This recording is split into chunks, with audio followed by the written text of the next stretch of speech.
Pemirsa, jangan lupa like, comment, share, dan subscribe agar channel yang kita cintai ini semakin baik dalam pelayanannya. Sekian, terima kasih. Assalamualaikum warahmatullahi wabarakatuh. Kutunggu, kutunggu, kutunggu, kutunggu. Assalamualaikum warahmatullahi wabarakatuh. Alhamdulillahillazi arsala riyahan busyran wa nazira. Asyhadu an la ilaha illallah wahdahu la syarikalah wa asyhadu anna sayyidina Muhammadan abduhu wa rasuluh sallallahu alaihi wasallam la nabiyya ba'da. Yang sama-sama kita hormati Bapak Ketua Kerapatan Adat Nagari Tanjung Bungay,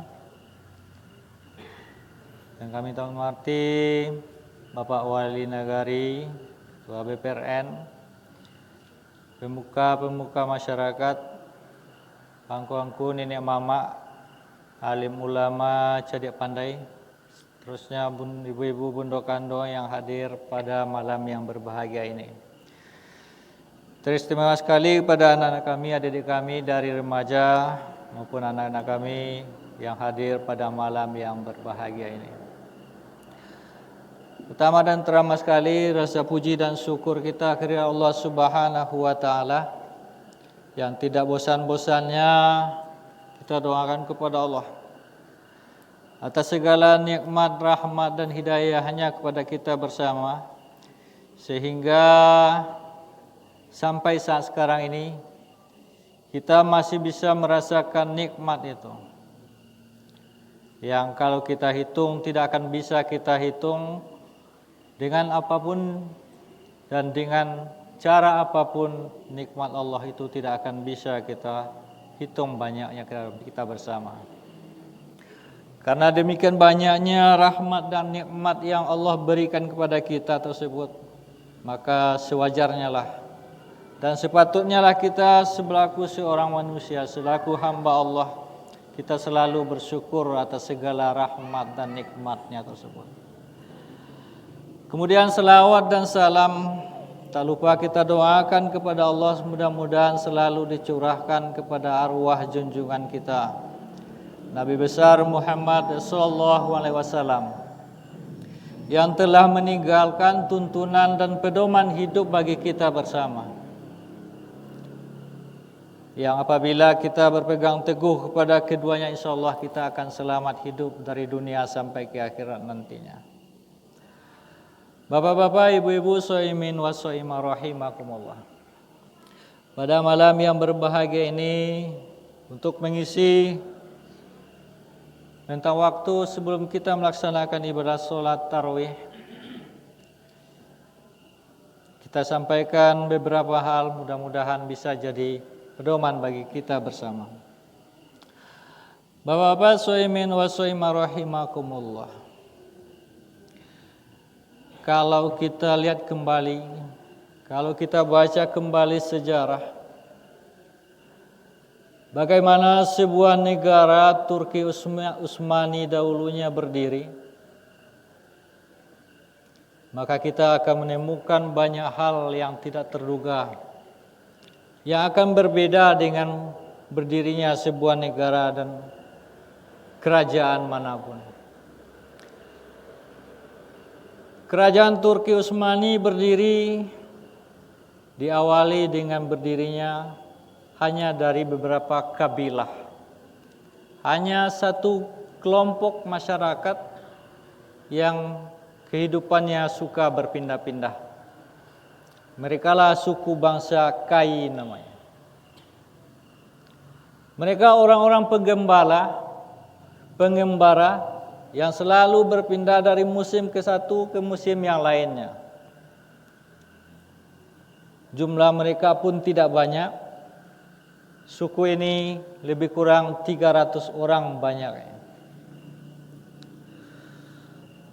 Akan tetapi kehidupan mereka, bangsa Tur itu sendiri, Karena alamnya yang demikian kerasnya pada waktu itu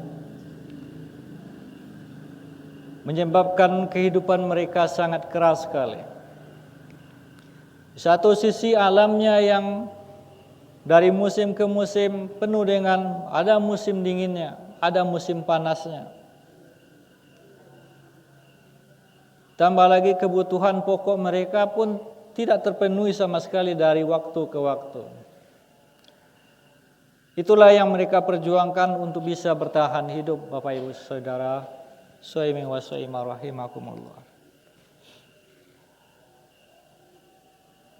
Dari suku bangsa ini, suku bangsa Kai ini, mereka tinggal dikelilingi dengan banyak masalah. Dikelilingi oleh banyak tantangan yang harus mereka hadapi.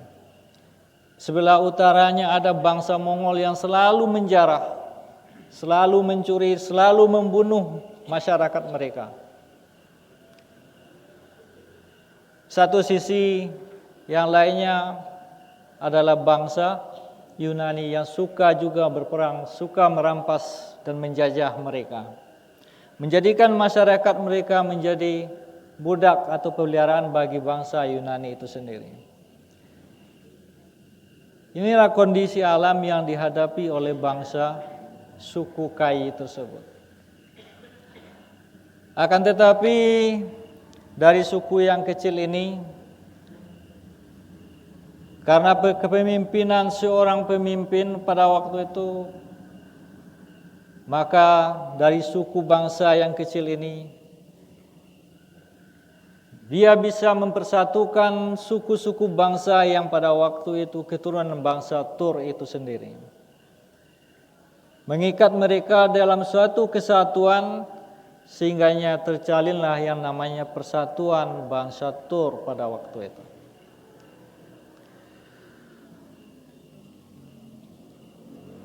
Ada beberapa hal yang bisa kita ambil dari pelajaran dari bangsa Kai tersebut.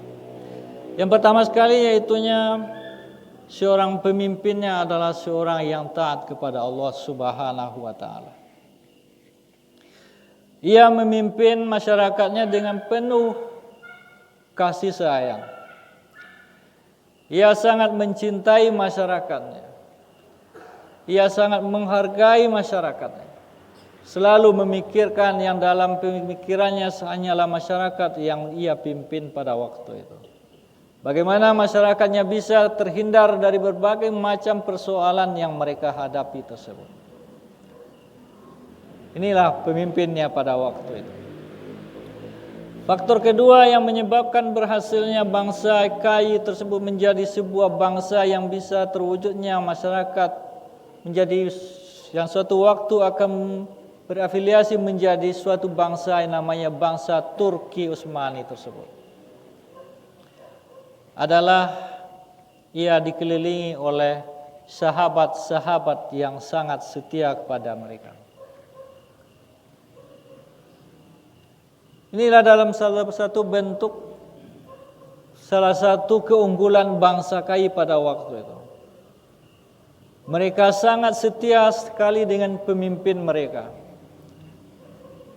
Mereka rela mengorbankan harta, jiwa dan raga mereka demi bangsa Kai itu sendiri. Kesetiaan mereka inilah yang membawa bangsa ini bisa menjadi bangsa yang kuat, bangsa yang dihargai oleh bangsa Mongol maupun oleh bangsa Yunani pada waktu itu. Hanya kabilah kecil bisa disegani oleh bangsa Kai dan oleh bangsa Mongol tersebut.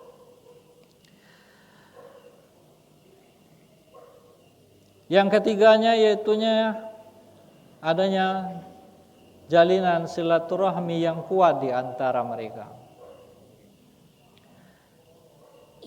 Ikatan persaudaraan mereka sangat kuat dan kental sekali antara satu dengan yang lainnya. Ajaran agama mereka sangat mereka terapkan dalam kehidupan sehari-hari mereka. Rasa kasih sayang antara satu muslim dengan muslim di saat itu betul-betul mereka rekat dengan kuat sekali. Sehingganya Jadilah masyarakat pada waktu itu menjadi masyarakat yang saling sayang menyayangi satu sama lainnya. Seiring dengan perjalanan waktu itulah, maka dari hari ke hari dan dari waktu ke waktu, kehidupan yang keras itu menyebabkan bangsa kaya itu dari hari ke harinya mereka selalu berperang, selalu berselisih paham antara bangsa Mongol sendiri maupun dengan bangsa Yunani itu sendiri. Ada kalanya mereka bisa berdamai, ada kalanya mereka selalu berperang satu sama lainnya. Inilah yang terjadi pada masa sebelum berdirinya Turki Utsmani tersebut. Bapak-bapak sidang jemaah taruh yang berbahagia. Kemudian kembali kita. Kalau kita lihat dan kita perhatikan dewasa ini, ada beberapa hal itulah yang menyebabkan retaknya hubungan kita sesama muslim saat ini. Yang pertama sekali yaitunya silaturahmi di antara kita boleh dikatakan tidak seperti yang diajarkan oleh baginda Rasulullah. Silaturahmi persaudaraan yang diajarkan oleh Rasulullah tidak sama dengan silaturahmi yang diterapkan oleh masyarakat sebelum kita adanya. Pada zaman sahabat dan para tabi'in dahulunya, silaturahmi persaudaraan inilah yang pertama sekali yang direkatkan oleh Nabi di antara satu dengan yang lainnya. Bagaimana persaudaraan kita selaku seorang muslim dengan muslim lainnya. Inilah yang selalu ditanamkan dalam hati kita. Kita ini adalah umat Islam yang satu. Kita adalah satu-satunya umat yang selalu mengesahkan Tuhan tersebut. Kitalah yang sama-sama bertuhankan kepada Allah Subhanahu wa taala, bernabikan kepada Nabi Muhammad yang sama, akan tetapi realisasinya dalam kehidupan kita sehari-hari tidak seperti hal itu yang terjadi dalam kenyataannya.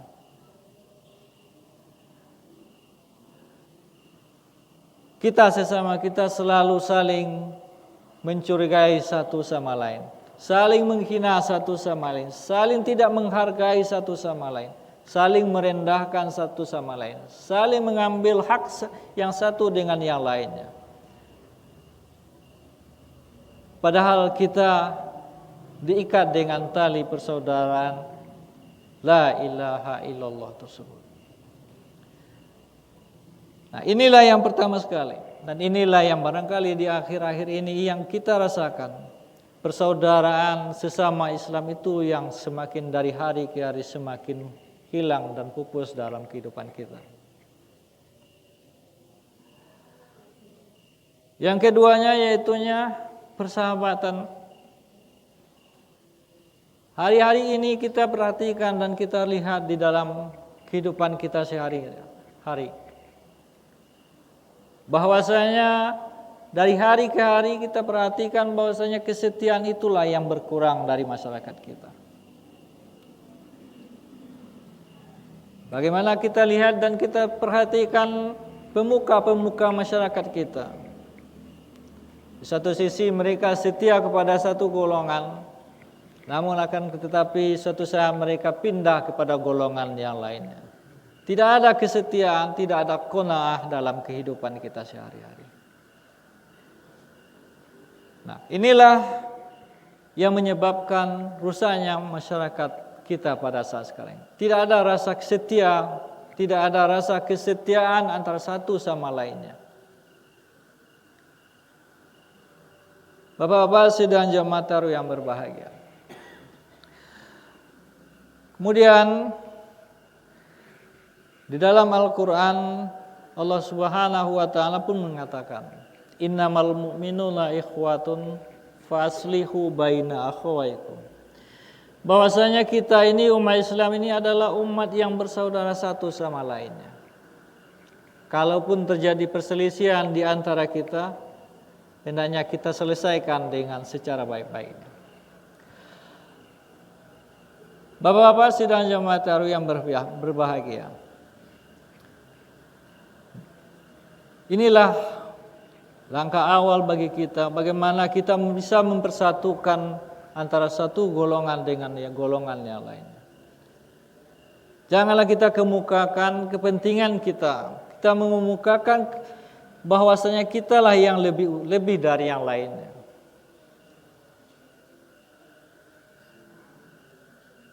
Kita mengesampingkan persaudaraan itu sendiri. Sebetulnya kita terikat dengan tali yang sama, akidah yang sama, syahadat yang sama, maka sewajarnya kitalah yang selalunya bisa menjaga saudara-saudara kita tersebut. Nah, kalau kita bisa menerapkan, kalau kita bisa merasakan bahwasanya saudara kita itu adalah saudara kita. Bukankah Nabi SAW menyatakan bahwasanya antara muslim dengan muslim itu laksana tubuh. Al-muslimuna kal muslimina kal jasadil wahid. Orang-orang muslim dengan orang-orang muslim lainnya itu seperti laksananya satu batang tubuh. Kalau satu anggota tubuh sakit, maka yang lainnya seharusnya ikut merasakan sakitnya. Inilah perumpamaan yang digambarkan oleh baginda Rasulullah SAW tersebut. Kita menjadi umat yang satu, bisa merasakan sakit pahitnya keluarga kita. Ramadan kita hari ini, mudah-mudahan dengan kehadiran Ramadan ini, persaudaraan kita, kekeluargaan kita dari hari ke hari semakin menguat dan meningkat antara satu sama lainnya. Inilah diantara salah satu hikmah datangnya bulan Ramadan tersebut. Agar kita saling memperhatikan salah satu tetangga-tetangga kita, sanak saudara kita, keluarga kita. Bagaimana, apakah kehidupan mereka bisa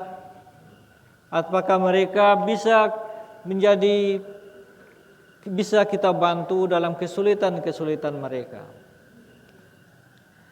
Bapak-bapak, suhaimin wa suhaimah rahimakumullah. Momen Ramadan ini adalah momen bagi kita merikatkan persaudaraan itu sendiri. Abu Dzar pun mengatakan, ditanya oleh Rasulullah SAW, "Ya Abu Dzar, kalau engkau pada bulan Ramadan ini, kalau engkau memasak sayur, maka perbanyaklah kuahnya. Berikan kepada tetangga-tetanggamu. Hal yang demikian itu adalah akan bisa meningkatkan rasa persaudaraan di antara kita." Bapak-bapak, suhaimin wa suhaimah rahimakumullah. Oleh karena itu, pada kesempatan yang berbahagia ini, marilah kita kembali menjalin ikatan kita, menjalin ukhuwah kita, menjalin silaturahmi kita yang selama ini mungkin renggang, mungkin agak retak antara satu sama lainnya. Maka dengan adanya Ramadan ini, dengan adanya kehadiran bulan Ramadan ini, semua silaturahmi yang rusak, yang renggang itu bisa kita rekatkan kembali. Kita sadari bahwasanya bagaimanapun saudara kita itu adalah saudara kita, saudara sekeiman, saudara sekeyakinan kita. Kita punya Tuhan yang sama, Nabi yang sama, tempat menyembah Tuhan yang sama pun, dan arah kiblat yang sama dalam sholat, dalam kehidupan kita sehari-hari. Barangkali untuk mengisi waktu kita pada malam yang berbahagia ini, inilah yang dapat kami sampaikan. Mohon maaf atas segala kekurangan dan kekhilafan. Billahi taufiq wal hidayah. Wassalamualaikum warahmatullahi wabarakatuh.